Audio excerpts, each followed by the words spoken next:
हिंगोलीच्या सेनगावामध्ये ठाकरेंच्या शिवसेनेकडून तहसील कार्यालयावरती ट्रॅक्टर मोर्चा काढण्यात आलाय।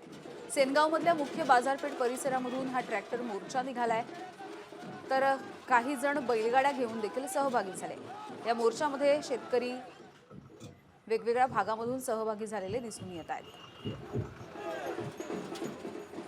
शिवसेनेच्या वतीनं आज सेनगावच्या तहसील कार्यालयावर ट्रॅक्टर मोर्चा काढला जातोय। सरसकट कर्जमाफी मिळावी या मागणीसाठी हा ट्रॅक्टर मोर्चा काढला जातोय। शिवसेनेचे जिल्हा प्रमुख संदेश देशमुख आपल्या सोबत आहेत। काय मागणी आहे तुमची? हा शेतकऱ्याचा मोर्चा आहे। शासनानं ज्या प्रकारे सरकारनं सांगितलं निवडणुकीच्या अगोदर की 7/12 शेतकऱ्याचा कोरा करू, पण फसवी कर्जमाफी त्या ठिकाणी केली। त्या अनुषंगाने हा इथं भव्य मोर्चा या ठिकाणी आदरणीय उद्धव साहेबांच्या आदेशानं आदरणीय अंबादास दानवे यांच्या मार्गदर्शनाखाली या ठिकाणी काढलेला आहे। काय बदल? आमचं म्हणणं असं आहे की आदरणीय उद्धव साहेबांनी ज्याप्रमाणे कर्ज मुक्ती केली होती त्याचप्रमाणे कर्जमुक्ती झाली पाहिजे। शेतकऱ्याचा 7/12 कोरा झाला पाहिजे, अन्यथा याही पेक्षा तीव्र आंदोलन आम्ही राज्यभर उभारू।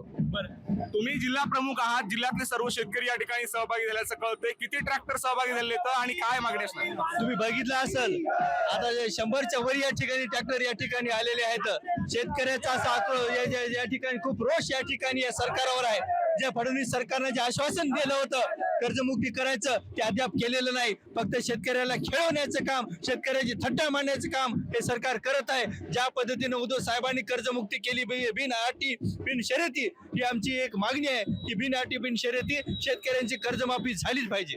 जर मागण्या मान्य नाही झाल्या तर पुढची भूमिका काय असणार आहे? आजचं हे आंदोलन शांततेच्या मार्गाने आहे। जर मागण्या शेतकऱ्याच्या मान्य नाही झाल्या तर सरकारला आम्ही निश्चितच वेठी धरू। याचे गंभीर परिणाम सरकारच्यावर राहतील। माधव एबीपी माझा, सेनगाव।